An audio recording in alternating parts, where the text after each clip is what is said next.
ओम नमः शिवाय। राधे राधे एवरीवन। आज के वीडियो में हम जानेंगे कि सावन के महीने में हम प्रतिदिन पार्थिव शिवलिंग का पूजन कैसे करते हैं, यानी सावन के महीने की सबसे सरल विधि आज की वीडियो में मैं आज आपके साथ शेयर करूंगी। तो देखिए, सावन के महीने में अगर हम पार्थिव शिवलिंग यानी मिट्टी के शिवलिंग की जो है पूजा करते हैं तो सभी प्रकार की मनोकामनाएं अति शीघ्र पूरी होती हैं। इसके लिए हमें ज़्यादा कुछ नहीं करना है। हमें एक गमला लेना है। आप किसी भी पेड़ का गमला ले सकते हैं या खाली गमला मिट्टी से भरकर भी ले सकते हैं, पर आपको ये याद रखना है कि तुलसी के पेड़ को छोड़कर बाकी और कोई भी गमला आप ले सकते हैं। मिट्टी से हमें छोटी पिंडी बनानी है, छोटी सी। इसी को हम शिवलिंग का स्वरूप मानकर पूजा करेंगे। तो ये जो हमने छोटा सा शिवलिंग बनाया है, इसको अब हम गमले में स्थापित कर लेंगे। उसके बाद अब हम हाथ जोड़कर संकल्प करेंगे, हे भगवान शिव शंकर भोले बाबा, मैं आज आपका पूजन कर रही हूँ या कर रहा हूँ। आप मेरी पूजा स्वीकार करें और अगर कोई कमी रह जाती है तो मुझे क्षमा करें।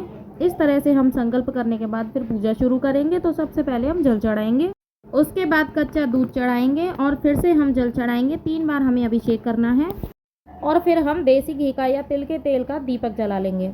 इसके बाद देखिए, स्नान हमने कर ही दिया है, अभिषेक हमने कर ही दिया। उसके बाद हम वस्त्र समर्पित करेंगे। तो वस्त्र के रूप में हम छोटे से कलावे का टुकड़ा आप वस्त्र के रूप में समर्पित कर दीजिएगा, क्योंकि रोज़ाना हमें पूजा करनी है, तो छोटे से कलावे का टुकड़ा ही हम समर्पित करेंगे। अब इसके बाद हम चंदन से तिलक लगाएंगे। तो चंदन हम पीला या फिर सफ़ेद कोई सा भी ले सकते हैं।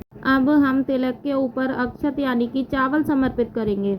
इसके बाद हमें बेलपत्र समर्पित करना है। तो देखिए, जब भी हम शिव जी की पूजा करते हैं तो बेलपत्र जरूर चढ़ाया जाता है, क्योंकि बेलपत्र का बहुत ही ज़्यादा महत्व होता है शंकर जी की पूजा में। इसके अलावा आपके पास भांग धतूरा मदार है तो आप वो भी समर्पित कर सकते हैं।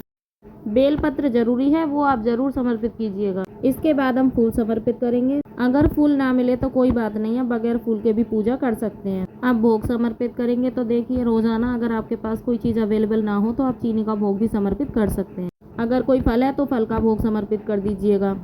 जो भी आपके पास अवेलेबल है आप उसका भोग समर्पित कर दीजिएगा। अब हम दक्षिणा समर्पित करेंगे।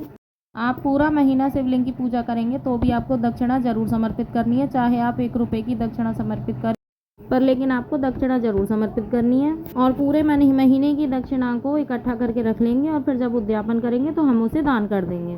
तो धूप दीप दिखाएंगे। उसके बाद फिर हम प्रेम पूर्वक आरती करेंगे। पहले गणेश जी की आरती करेंगे, फिर हम भगवान शंकर की आरती करेंगे।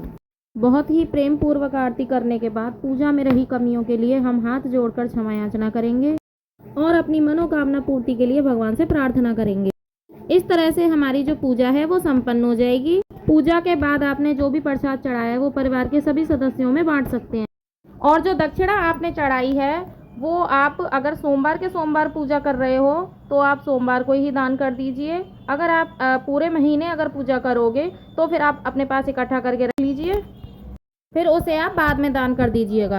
उसके बाद जब दीपक शांत हो जाएगा तो हम जल लेंगे और शिवलिंग को यहीं विसर्जित कर देंगे।